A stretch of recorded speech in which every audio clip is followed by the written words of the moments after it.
2024 সালে BSc honours কোর্সে যে সমস্ত স্টুডেন্টস এইচএস এক্সাম দেওয়ার পরে অ্যাডমিশন নিচ্ছ through West Bengal centralised admission portal, তাদের মনে বহু প্রশ্ন জাগছে যে এই কোর্সটা কীরকম, কতদিন ডিউরেশনের কোর্স, কি কি পড়তে হবে, এখানে মেজর মাইনর বলতে কি বোঝায়, মাল্টিডিসিপ্লিনারি মানে কি। তো সেই সমস্ত প্রশ্নগুলোর সংক্ষেপে উত্তর দেওয়ার চেষ্টা করব, এবং যাতে তোমাদের বুঝতে কোনো অসুবিধা না হয় সেই জন্য খুব একদম মানে গ্রাসরুট লেভেল থেকে আমি বোঝানোর চেষ্টা করছি। প্রথমে দেখো, যে কোর্সটা তোমরা করতে যাচ্ছ সেটার নাম হচ্ছে বিএসসি অনার্স, ঠিক আছে? এবং সেটা 2024-এর জন্য, আমি যারা ভর্তি হচ্ছে তাদের জন্য স্পেশালি বলছি। তোমরা যে কারিকুলামটাতে পড়াশোনা করতে চলেছো সেটার নাম হচ্ছে এনইপি কারিকুলাম অথবা সিসিএফ কারিকুলাম, ঠিক আছে? এটা নতুন ইন্ট্রোডিউসড হয়েছে 2023 সাল থেকে। আগে এই কোর্সটা 3 বছরের অনার্স কোর্স ছিল, এখন বর্তমানে এটা 4 বছরের অনার্স কোর্স হয়েছে এনইপি বা সিসিএফ কারিকুলাম হওয়ার পরে। তাহলে তুমি প্রথমেই +2 বা এইচএস এক্সাম দিচ্ছ, ঠিক আছে? +2 বা এইচএস এক্সাম দেওয়ার পরেই তুমি গ্র্যাজুয়েশন পড়ার জন্য অ্যাপ্লিকেশন করছো through West Bengal centralised admission portal. সেখানে তোমার ধরো মেরিট লিস্ট পাবলিশড হয়ে গেছে, মেরিট লিস্ট পাবলিশড হলো, তোমাকে কলেজ অ্যালটমেন্ট করা হলো, কলেজ অ্যালটমেন্ট করার পরে ডকুমেন্ট ভেরিফিকেশন এবং প্রভিশনাল অ্যাডমিশন তোমার হয়ে যাচ্ছে। এইগুলো হয়ে যাওয়ার পরে কোর্সটা সম্পর্কে তোমাকে দু চার কথা একটু বলে দিই। প্রথম কথা হচ্ছে, দেখো, এই যে পুরো কোর্সটা, এই পুরো কোর্সটা কিন্তু তোমার সেই মাধ্যমিক বা উচ্চ মাধ্যমিকের থেকে একটু আলাদা। এগুলো যেহেতু ইউনিভার্সিটি লেভেলের কোর্স এবং কন্ট্যাক্ট করে ইউনিভার্সিটি, এগুলো একটু তোমাকে একটু বুঝে নিতে হবে। প্রথমে দেখো, এই কোর্সটা তোমাকে 4 বছর পড়তে হচ্ছে বা 3 বছর পড়তে হচ্ছে, ঠিক আছে? আমি আসছি কেন 4 বছর 3 বছর বলছি। তার কারণ হচ্ছে, পুরো কোর্সটাকে 4 বছর বলা হচ্ছে। 4 বছর যখন বলা হবে তখন 4 ইয়ার্সের জন্য তার নাম হচ্ছে অনার্স উইথ রিসার্চ, ঠিক আছে? অনার্স উইথ রিসার্চ বলা হচ্ছে যদি 4 বছরের হয়। 3 বছরের হলে তখন কি বলা হবে? তখন সেটাকে বলা হবে অনার্স। যদি সেটা তুমি 2 বছরের পরে যদি কোর্সটা ছেড়ে দাও বা যদি এক্সিট নিয়ে নাও, সেক্ষেত্রে তোমার হয়ে যাবে ডিপ্লোমা, ঠিক আছে? আর যদি তুমি 1 বছর পরে এক্সিট নাও তাহলে সেক্ষেত্রে বলা হবে সার্টিফিকেট। যদিও এইগুলো মানে তোমার রুল অনুযায়ী এগুলো এক্সিস্ট করে, কিন্তু ইন জেনারেল তুমি যখন কোনো একটা কোর্স করতে যাচ্ছ, খুব স্বাভাবিকভাবেই তুমি 3 বছরের অনার্স অথবা 4 বছরের অনার্স উইথ রিসার্চ এটা কমপ্লিট করবে, এই মেন্টালিটি নিয়েই তুমি আসছো। ফলে আমি দেখো এখানে লিখে দিয়েছি 4 ইয়ার্সের কোর্স বা 3 বছরের কোর্সও তুমি এটাকে ধরতে পারো। তুমি যেই মুহূর্তে এক্সিট নেবে, তোমাকে একটা সামার ইন্টার্নশিপ করতে হবে, ঠিক আছে? সেটা 1 বছর, 2 বছর, 3 বছর বা 4 বছর, যখনই তুমি এক্সিট নাও না কেন তার আগে তোমাকে সামার ইন্টার্নশিপ কমপ্লিট করতে হবে। এটা নিয়ম। এগুলো এখন ইউজিসির এখন এই বর্তমান গাইডলাইন তাই বলছে। তো এত জটিলতার মধ্যে যাচ্ছি না। তুমি অ্যাডমিশন নিলে, অ্যাডমিশন নেওয়ার পরে তোমাকে মাথায় রাখতে হবে তুমি অনার্স কোর্স পার্সু করতে এসেছো। দ্যাট মিন্স তোমাকে 4 বছর তোমাকে এখানে পড়তে হবে। তাহলে 4 বছরের যে কোর্সটা আছে, 4 বছরের কোর্সের প্রতিটা ইয়ারকে দুটো করে সেমিস্টারে ডিভাইড করা হয়েছে, ঠিক আছে? 1 জুলাই থেকে 31 ডিসেম্বর পর্যন্ত খাতায় কলমে এটা হচ্ছে আমাদের অড সেমিস্টার, ঠিক আছে? আর 1 জানুয়ারি থেকে আমাদের 30 জুন পর্যন্ত হচ্ছে ইভেন সেমিস্টার। এবার তুমি বলতেই পারো যে আমার সিনিয়র দাদাদের মুখে শুনেছি যে পরীক্ষা তো ফেব্রুয়ারি মাসে হয় বা জানুয়ারি মাসে হয়, বা আবার আমরা যখন অ্যাডমিশন নিচ্ছি আমাদের তো ক্লাস তো অগাস্ট থেকে শুরু হবে, তাহলে আমাদের ফার্স্ট সেমিস্টারটা তো কই 1 জুলাই থেকে হলো না। দেখো, এটা হচ্ছে প্রপার ডিউরেশন, কিন্তু ডিউরেশনটা একটু সামান্য একটু মানে কি বলবো, একটু অল্টারেশন হয়েই থাকে। তো যদি অল্টারেশন হয়, তুমি 6 মাসের কোর্স, অনেক সময় দেখবে 6 মাস কোনো কোনো সেমিস্টারে টাইম পাওয়া যায় না, হয়তো একটু কম সময় পেলে 5.5 মাস পেলে, 5 মাস পেলে, পড়ার সময় হয়তো তুমি 4 মাস পাবে, কারণ 15 দিন ধরে তো পরীক্ষা চলবে। তাহলে এই জায়গাগুলো একটু অল্টার হয়ে যায় ইউনিভার্সিটি ওয়াইজ এবং পরিস্থিতি অনুযায়ী, ঠিক আছে? তো তো তোমাকে বুঝে নিতে হবে পুরো বছরটাকে দুটো সেমিস্টারে ডিভাইড করা আছে। তাহলে তুমি যখন অ্যাডমিশন নিচ্ছ, অর্থাৎ তুমি যে এই যে অ্যাডমিশন নিয়ে কলেজে এবারে তুমি ক্লাস করতে যাবে অগাস্টের ফার্স্ট উইক থেকে, তাহলে তুমি কিন্তু এখন ফার্স্ট সেমিস্টারে আছো। ফার্স্ট সেমিস্টার মানে হচ্ছে অড সেমিস্টার। তাহলে ফার্স্ট, থার্ড, ফিফথ এবং সেভেন্থ এইগুলো হচ্ছে আমাদের অড সেমিস্টার। আর ইভেন সেমিস্টার হচ্ছে সেকেন্ড, ফোর্থ, সিক্সথ এবং এইট, এই চারটে হচ্ছে আমাদের ইভেন সেমিস্টার। তাহলে তোমাকে টোটাল 8টা সেমিস্টার পড়তে হবে, ঠিক আছে? এখানে আগে যেরকম দেখবে, তুমি যখন এইচএস পড়তে ওয়েস্ট বেঙ্গল হায়ার সেকেন্ডারি কাউন্সিলের আন্ডারে তোমাদের কোর্সটা কন্ডাক্টেড হতো। এখন এখানে মনে রাখতে হবে, এই যে তোমরা কোর্সটা করছো এটা কিন্তু অরিজিনালি এই কোর্সটা ডিজাইন করেছে ইউজিসি, ঠিক আছে? University grant commission. তো এখন প্রত্যেকটা ইউনিভার্সিটির আন্ডারে কলেজগুলো থাকে। তুমি যে কলেজটা নিয়েছো, ধরো তুমি যদি কোনো একটা কলেজে পড়ছো যেটা দেখা যাচ্ছে ক্যালকাটা ইউনিভার্সিটির আন্ডারে আছে, তাহলে তোমার সিলেবাস এবং কারিকুলাম এটা কিন্তু পুরোপুরি নির্ধারিত হবে ক্যালকাটা ইউনিভার্সিটির কারিকুলাম এবং সিলেবাস অনুযায়ী। অর্থাৎ তোমার কলেজ এবং আশেপাশের যে সমস্ত কলেজগুলো আছে যেই ইউনিভার্সিটির আন্ডারে আছে, সেই ইউনিভার্সিটির কারিকুলাম, সেই ইউনিভার্সিটির সিলেবাস, পাঠ্যক্রম এইগুলো নিয়ে তোমার মানে তোমাকে পড়তে হচ্ছে। ঠিক আছে তো? তুমি যদি আবার দেখা যায় যে ক্যালকাটা ইউনিভার্সিটির আন্ডারে তোমার কলেজ আছে, তুমি যদি এবারে দেখা যায় যে শিলিগুড়ির কোনো একটা কলেজের সঙ্গে তুমি যদি কম্পেয়ার করতে চাও, তাহলে কিন্তু তার কারিকুলাম এবং সিলেবাস মিলবে না। ঠিক আছে তো? পুরোপুরি মিলবে না। কিছুটা হয়তো মিলবে, কিছুটা নাও মিলতে পারে।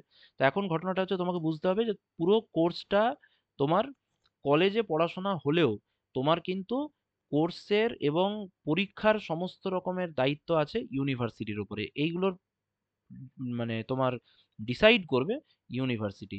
এবং তুমি যে মার্কশিটটা প্রত্যেকটা সেমিস্টারের শেষে বা পুরো কোর্সটা শেষে পাচ্ছ, সেটাও কিন্তু ইউনিভার্সিটির নাম লেখা মার্কশিট তুমি পাবে। ঠিক আছে তো? আগে যেরকম দেখবে আমাদের একটা রেজিস্ট্রেশন সার্টিফিকেট এবং অ্যাডমিট কার্ড নিয়ে আমাদের পরীক্ষা দিতে যেতে হতো, এখানেও তাই। দেখো একটা ইউনিভার্সিটি রেজিস্ট্রেশন হবে তোমাদের, সেটা হয়তো তোমাদের ফার্স্ট ইয়ারেই হয়ে যাবে। ফার্স্ট ইয়ারে ইউনিভার্সিটি রেজিস্ট্রেশন হওয়ার পরে প্রতিটা সেমিস্টারে তুমি কিন্তু একটা করে অ্যাডমিট কার্ড পাবে। তার আগে তোমাদের এক্সামিনেশন ফর্ম ফিল আপ হবে, দিয়ে তারপর তুমি অ্যাডমিট কার্ড পাবে।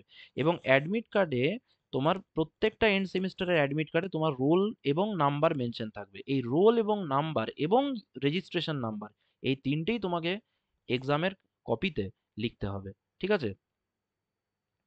তোমার যে কোর্সটা থাকবে সেই কোর্সের ফার্স্ট সেমিস্টারে তুমি যখন পড়তে আসছো, বা ইনফ্যাক্ট 8টা সেমিস্টারে এখন ইউজিসির এই এনইপি কারিকুলাম অনুযায়ী অনেকগুলো পেপার পড়তে হয়। 2023 সাল থেকে অনার্স কোর্সে কিন্তু আমূল পরিবর্তন চলে এসেছে। আগে এই কোর্সটা 3 বছরের কোর্স হিসেবে পড়ানো হতো এবং তখন পেপারের নাম এবং পেপারের সংখ্যা অনেক কম ছিল। তো এখানে আহ, দেখো তোমার মেজর পেপার একটা থাকবে, একটা মাইনর পেপার থাকবে, একটা পেপারের নাম হচ্ছে স্কিল এনহ্যান্সমেন্ট কোর্স।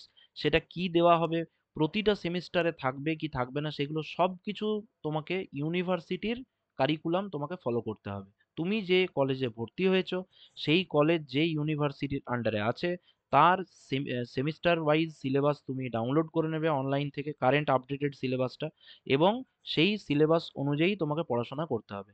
ফার্স্ট সেমিস্টারে ধরা যাক মেজর আছে, মাইনর আছে, স্কিল এনহ্যান্সমেন্ট কোর্স আছে, যেটাকে অনেক সময় শর্টে এটাকে এসিসি পেপার বলা হয়। একটা ভ্যালু অ্যাডিশন কোর্স থাকবে তোমার, এটাও ইউনিভার্সিটির সিলেবাসে যে পেপারটা দেওয়া থাকবে সেই পেপারটা তুমি নিতে পারবে। একটা মাল্টি ডিসিপ্লিনারি কোর্স এমডিসি তোমাকে পড়তে হবে, এবং একটা এবিলিটি এনহ্যান্সমেন্ট কোর্স অর্থাৎ এইসি তোমাকে পড়তে হবে। তাহলে এই পেপারগুলো নিয়ে তোমার পুরো কোর্সটা গড়ে উঠবে। তাহলে তুমি দেখবে হয়তো তোমার কোনো সেমিস্টারে হয়তো এমডিসি পেপারটা নেই, আবার কোনো সেমিস্টারে দেখবে স্কিল এনহ্যান্সমেন্ট কোর্স পেপারটা নেই। তো সব সেমিস্টারেই যে সব পেপারগুলো থাকবে তা কিন্তু নয়। ইউনিভার্সিটি ওয়াইজ কিন্তু একটু চেঞ্জেস বা একটু ভ্যারি করে। তো সেটা বারবার যে কথাটা বলছি, নিজের ইউনিভার্সিটির সিলেবাস তোমাকে পুরোপুরি ফলো করতে হবে। ঠিক আছে? আচ্ছা। আর মেজর পেপার তুমি যেটা নিচ্ছ, জেনারেলি মেজরটাই তোমার কিন্তু অনার্স পেপার হিসেবে এখানে মানে কনসিডার হবে। আর এছাড়া তোমাকে একটা অন্য ডিসিপ্লিন থেকে, ধরো আমাদের ম্যাথমেটিক্সে যারা মেজর নেয় তারা সাধারণভাবে দেখা যায় যে ফিজিক্স, কেমিস্ট্রি অথবা কম্পিউটার সায়েন্স, এই তিনটের মধ্যে যে কোনো একটা পেপারকে মাইনর পেপার হিসেবে সিলেক্ট করে, কারণ এইগুলো ম্যাথমেটিক্সের সঙ্গে কম্বিনেশনে এগুলো সুটেবল হয়। এবং ভবিষ্যতে দেখা যায় যে ম্যাথমেটিক্স পড়ার সাথে সাথে এই পেপারগুলো যদি সাথে থাকে, তাহলে তোমার বিভিন্ন মানে প্রফেশনাল যে সেক্টরসগুলো আছে, যে সমস্ত চাকুরির যে সমস্ত জায়গাগুলো, ক্ষেত্রগুলো আছে, সেখানে দেখা যায় অনেক হেল্প পাওয়া যায় এবং হায়ার স্টাডিজেও অনেক অ্যাডভান্টেজ পাওয়া যায়। তো সেই জন্য মাইনর পেপার হিসেবে জেনারেলি ফিজিক্স, কেমিস্ট্রি অথবা কম্পিউটার সায়েন্স, ইভেন স্ট্যাটিস্টিক্স, আমি এখানে দেখো পেপারগুলো লিখে দিচ্ছি। সাধারণভাবে তোমাদের দেখবে কলেজ এবং ইউনিভার্সিটি ওয়াইজ এই পেপারগুলোই অফার করা হবে। মাইনর হিসাবে ফিজিক্স অথবা কেমিস্ট্রি একটা পেপারই তোমাকে সিলেক্ট করতে হবে, অথবা কম্পিউটার সায়েন্স অথবা স্ট্যাটিস্টিক্স। সাধারণভাবে এই চারটে পেপারের মধ্যেই তোমাকে একটা পেপার নিতে হবে। ঠিক আছে তো? এবার তোমার কলেজ এবং ইউনিভার্সিটি যা বলছে সেই অনুযায়ী তুমি কাজ করবে। Skill enhancement course, value addition course, multidisciplinary course এবং এবিলিটি এনহ্যান্সমেন্ট কোর্স, এগুলো পুরোটাই নির্দিষ্ট করে দেওয়া আছে ইউনিভার্সিটি থেকে, তোমার নিজস্ব ইউনিভার্সিটি থেকে। এবং পেপারের সিলেকশনটা অনেক সময় কি হয়, কিছু কিছু পেপারের ক্ষেত্রে পুল দিয়ে দেওয়া হয়, মানে হয়তো কিছু অপশনস আছে, সেই অপশনের মধ্যে তোমাকে একটা সুটেবল একটা পেপার তোমাকে চয়েস করে নিতে হবে। তো কোন পেপারগুলো চয়েস করা ভালো হবে, যে পেপারগুলোতে কম পড়তে হবে এবং যেগুলো হাই স্কোরিং, সেই সমস্ত পেপারগুলোকেই সিলেক্ট করা ভালো, এবং সেই ব্যাপারে তোমার নিজস্ব কলেজের স্যাররা সেই ব্যাপারে সাহায্য করে দেবেন। ঠিক আছে? এবার চলে আসি মেজরের ব্যাপারে। ঠিক আছে? এই মেজর যে আছে, তো মেজরের, আমি ম্যাথমেটিক্সের মেজরের কথাই বলবো। মেজরের ক্ষেত্রে তোমাদের যেটা করতে হবে সেটা হচ্ছে প্রত্যেকটা সেমিস্টারে তোমার একটা বা দুটো বা তিনটে করে মেজর পেপার থাকবে। তো এই যে মেজর পেপার থাকবে, সেই মেজর পেপারে তোমাকে কিছু বই পড়তে হবে। এবার বই বলতে আগে যেরকম সিলেবাস ভিত্তিক বই ছিল, এখানে কিন্তু সিলেবাস ভিত্তিক বই থাকবে না, এখানে রেফারেন্স বুক পাওয়া যায়। মানে ধরো তোমার সিলেবাসে 10টা চ্যাপ্টার আছে, তাহলে ওই 10টা চ্যাপ্টার তোমার সিলেবাসে আছে, মানে তোমার ইউনিভার্সিটি সিলেবাসে ওটা বিলং করে। অন্য ইউনিভার্সিটি সিলেবাসে দেখা যাচ্ছে অন্য 10টা চ্যাপ্টার আছে। এবার বইয়ে দেখবে তুমি ভালো করে যে বইগুলো কিন্তু কোনো ইউনিভার্সিটির, পার্টিকুলার ইউনিভার্সিটির সিলেবাসকে ফলো করে লেখা হয় না। ধরো রিয়েল অ্যানালাইসিস বলে একটা পার্ট আছে, তাহলে রিয়েল অ্যানালাইসিসের যাবতীয় যে চ্যাপ্টার্সগুলো আছে সব চ্যাপ্টারগুলোকে কভার আপ করে একটা বই লেখা হবে। তার মধ্যে দেখা যাবে হয়তো 10টা চ্যাপ্টার তোমার ইউনিভার্সিটি নিচ্ছে, হয়তো 5টা চ্যাপ্টার তোমার অন্য আরেকটা সেমিস্টারে তোমার ইউনিভার্সিটি থাকবে। তাহলে এক একটা সেমিস্টারে হয়তো দেখা যাবে যে কিছু কিছু চ্যাপ্টার্স পড়ানো হচ্ছে। তাহলে পুরো বইটাই তোমাকে কিনতে হবে। খুব সহজ কথায় বলতে গেলে এখানে সিলেবাস ভিত্তিক তুমি ফার্স্ট সেমের কোনো বই পাবে না। তোমার যেমন ধরো ম্যাক্সিমাম ইউনিভার্সিটি মেজরে, মানে ম্যাথামেটিক্সের মেজরের কথা বলছি, মেজর এবং মাইনর, সেখানে দেখা যায় যে ক্যালকুলাস, ঠিক আছে, ভেক্টর, ভেক্টর অ্যানালাইসিস বা ভেক্টর ক্যালকুলাস, এবং তার সঙ্গে তোমার হচ্ছে ক্লাসিক্যাল অ্যালজেব্রা, ক্লাসিক্যাল অ্যালজেব্রা, ঠিক আছে, এবং তোমার জিওমেট্রি। এই 4টে পার্টের মধ্যেই দেখা যাচ্ছে দুটো বা তিনটে পার্ট করে নিয়ে তো ইউনিভার্সিটি সেমিস্টার ওয়ানের মেজর ওয়ান পেপারটাকে সাজিয়েছে। প্রত্যেকটা ইউনিভার্সিটি মোটামুটি দেখা যাচ্ছে এরকমভাবেই অ্যারেঞ্জ করেছে। তাহলে ধরা যাক ক্যালকুলাস তুমি এবারে পড়বে, তাহলে ক্যালকুলাস পড়তে গেলে তোমাকে কি করতে হবে, ক্যালকুলাসের একটা পুরো বই তোমাকে কিনতে হবে, যেখানে হয়তো ক্যালকুলাসের এখানে হয়তো যে চ্যাপ্টার্স গুলো তোমার আছে সেগুলো তো থাকবেই, তার সঙ্গে দেখা যাবে রিয়েল অ্যানালাইসিসেরও কিছু চ্যাপ্টার ওখানে ইনক্লুডেড থাকবে, তাহলে ওই চ্যাপ্টারগুলো তোমার পড়ার দরকার নেই। আবার এমনও হবে, দেখবে একটা চ্যাপ্টারের দেখবে কিছুটা অংশ তোমার সিলেবাসে আছে, বাকি অংশটা তোমার সিলেবাসে নেই, তাহলে তুমি যদি বইটা থেকে থরলি পুরো ব্যাপারটাকে পড়তে যাও, তাহলে কিন্তু তোমার পরীক্ষার জন্য তুমি খুব একটা হেল্প পাবে না। পরীক্ষাতে দেখা যাবে তোমার যেটা সিলেবাসে যে পোর্শনটা মেনশন করা আছে সেখান থেকেই কোশ্চেন আসবে। তাহলে এই ব্যাপারগুলো একটু ভাবনা চিন্তা করে পড়তে হয়, এবং সেই বিষয়ে তোমাকে প্রথম দিকে যেটা করতে হবে, রেগুলার বেসিসে তোমার কলেজের যে ক্লাস আছে সেই ক্লাসটাকে অ্যাটেন্ড করতে হবে, এবং তার সঙ্গে তোমাকে যেটা টিউশন বা কোচিং আছে বা অনলাইনে তুমি যে সমস্ত ক্লাসগুলো করবে সেই ক্লাসগুলো তোমাকে থরলি ফলো করতে হবে।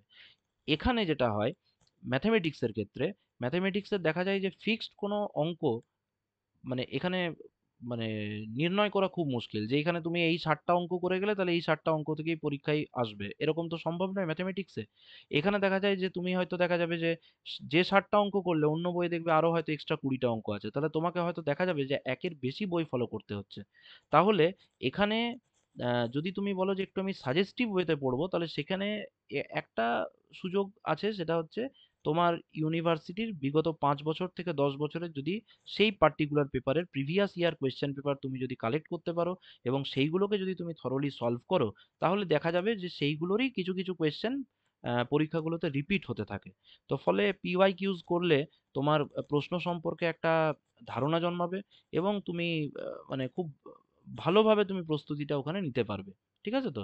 এবং তোমার টাইম ম্যানেজমেন্টটাও ভালো হবে, প্লাস তুমি বুঝতে পারবে প্রিভিয়াস ইয়ারের কোয়েশ্চেন পেপারগুলো দেখলে যে সিলেবাসের কোন কোন জায়গাগুলো থেকে কোয়েশ্চেন সেট হয় এবং কোন কোন জায়গাগুলো অতটা ইম্পর্টেন্ট নয়। তো সেই যে জায়গাগুলো ইম্পর্টেন্ট এরিয়া থাকবে সেই জায়গাগুলোর উপর তুমি একটু বেশি করে ফোকাস করতে পারবে। তো সেটা কিন্তু একান্ত দরকার, স্পেশালি অনার্স লেভেলের জন্য। তো এই জন্য তোমাকে যেটা করতে হবে সেটা হচ্ছে একটা আহ, মানে তোমাকে একটা কোচিং এর মধ্যে থাকতে হবে। কলেজের ক্লাস তো অবশ্যই খুবই ইম্পর্টেন্ট, কলেজের ক্লাস তো করবেই, আর তার সঙ্গে সঙ্গে তোমাদের আবার ইন্টারনাল অ্যাসেসমেন্ট আছে। ঠিক আছে? কিছু কিছু জায়গাতে আবার ধরো আহ, হয়তো ইন্টারনালের সাথে সাথে হয়তো তোমার দেখবে ক্লাস টেস্টেরও হয়তো ব্যাপার থাকবে। তো সবকিছু মিলেমিশে তোমাকে পুরো সেমিস্টারে মানে মানে পুরোটাই তুমি এনগেজ থাকবে। তুমি এরকম নয় যে শুধুমাত্র এন্ড সেমিস্টার এক্সামিনেশন, অর্থাৎ একদম সেমিস্টারের শেষে যে পরীক্ষাটা আছে সেটাই তোমার আসল পরীক্ষা। দেখা যাবে ইন্টারনাল অ্যাসেসমেন্টের জন্য তোমার মাঝখানে আবার পরীক্ষা হচ্ছে। তো এইভাবে কোর্সগুলো এখানে রান করে। তাহলে যেটা এখানে খুব ইম্পর্টেন্ট থিং, এখানে টেক্সট বুক কিন্তু পাবে না। তোমার সিলেবাস ভিত্তিক বই এখানে তুমি একদম ডাইরেক্ট খুঁজে পাবে না। তোমাকে হয়তো ৩-৪টে বই মিলিয়ে দেখা যাবে তোমার পুরো সিলেবাসটা কভার করছে। এরকমও কিছু, কিছু ক্ষেত্রে দেখা যাবে। তো এইভাবে তোমাকে পড়তে হবে এবং অনেক বই আছে যে বইগুলো হয়তো দেখা যাবে যে ফরেন রাইটারের লেখা, সেগুলো প্রত্যেকটাই হয়তো ইংরেজিতে লেখা এবং এখানে তো খুব একটা মানে স্বাভাবিক ব্যাপার। এখানে যে কোর্সটা আমরা পড়বো এটা পুরোটাই ইংলিশ ভার্সনে পড়া হবে।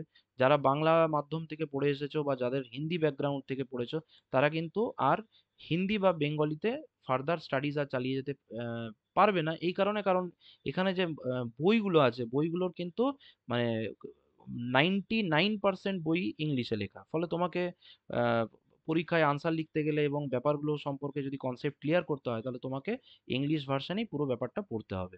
ঠিক আছে? এবং টার্মসগুলো সম্পর্কে তোমাকে ভালোভাবে পরিচিত হতে হবে। প্রথম এই জায়গাগুলো একটু দরকার। কারণ তুমি যেহেতু এইচএস ব্যাকগ্রাউন্ড থেকে আসছো, তোমার প্রথমে এগুলো একটু অসুবিধা হবে। তো এই অসুবিধাগুলো দূর করার জন্য তোমাকে যেটা করতে হবে সেটা হচ্ছে উচ্চ মাধ্যমিকের যে বইগুলো আছে সেই বইগুলোতে দেখবে বাংলা যে টার্মসগুলো আছে তার পাশে ইংলিশগুলো লেখা থাকে। তো সেইগুলোকে খাতাতে নোট ডাউন করে সেইগুলো তোমাকে একটু পরিচিত হতে হবে।